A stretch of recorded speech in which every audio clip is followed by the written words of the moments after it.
મિત્રો, હું મીરા પંડ્યા ગુજરાત સન ટાઈમ્સ ન્યૂઝમાં આપનું હાર્દિક સ્વાગત કરું છું।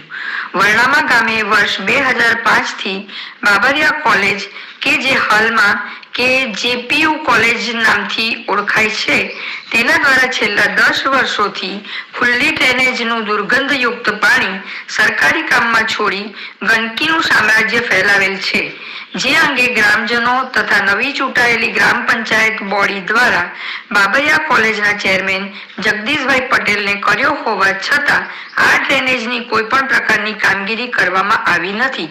ઉપરથી ગ્રામજનોને ખોટા કેસો કરવાની ધમકી આપવામાં આવી રહ્યું હોવાના ક્ષેત્ર સાથે વર્ણામા ગ્રામજનો દ્વારા આજ રોજ વડોદરા કલેક્ટર કચેરી ખાતે આવેદનપત્ર પાઠવી રજૂઆત કરવામાં આવી હતી।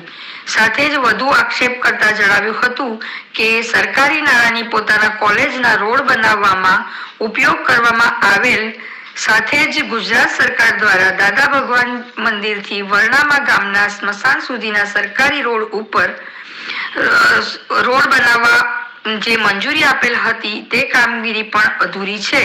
સાથે જ રોડનું કોલેજ દ્વારા ગેટ મૂકી દબાણો કરવામાં આવેલ છે, ત્યારે આ સંદર્ભે તટસ્થ સાથે યોગ્ય કાર્યવાહી કરવાની પણ માંગ કરવામાં આવી હતી।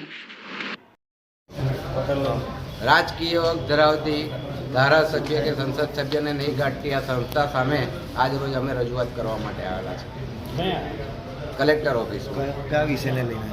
ખેડૂતોને જવા આવવાની તકલીફ પડે છે, ગેરકાયદેસર દબાણ કરેલું છે કોલેજે, અને ગેરકાયદેસર જે સરકારી રોડ હતો એ એની પ્રિમાઇસીસમાં ખેંચી ગયા છે, અને જે બે નાળાથી મસાન સુધી લઈ જવાનો હતો તે અધૂરો છોડી કોણ છે એનું નામ? અને તેની ખુલ્લી ગટર ઉભરાય છે અને એની ગંધ આવે છે।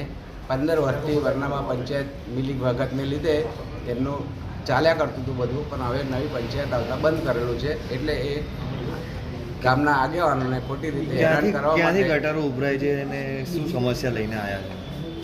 આ છેલ્લા 15 વર્ષથી ઉભરાતી કઈની ગટર ઉભરાય? વર્ણામા ગ્રામ પંચાયત બાબરિયાનું પાણી છોડતા હતા, અંદર ખુલ્લું ઓપન છોડતા। બાબરિયા કોલેજ? હા, બાબરિયા કોલેજ। એ લોકો કે અમારી ઓળખાણ છે, અમે ધારીએ તે કરી શકીએ, અમને પરમિશન મળેલી છે, કોઈ પંચાયતની પરમિશન બતાડતા નથી।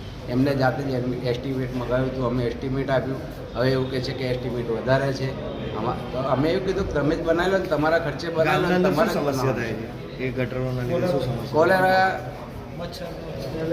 મેલેરિયા, પછીથી આ જે બીજા રોગો નાના મોટા થાય છે એના માટે સરકારી રજિસ્ટર જોઈ શકો છો। કોરોનાના સમયથી અત્યાર સુધી 6000 કેસ વર્ણામાં નોંધેલા છે, રજિસ્ટરમાં હું તમને બતાડી શકું। આપનો પરિચય? પંકજ પટેલ વાત।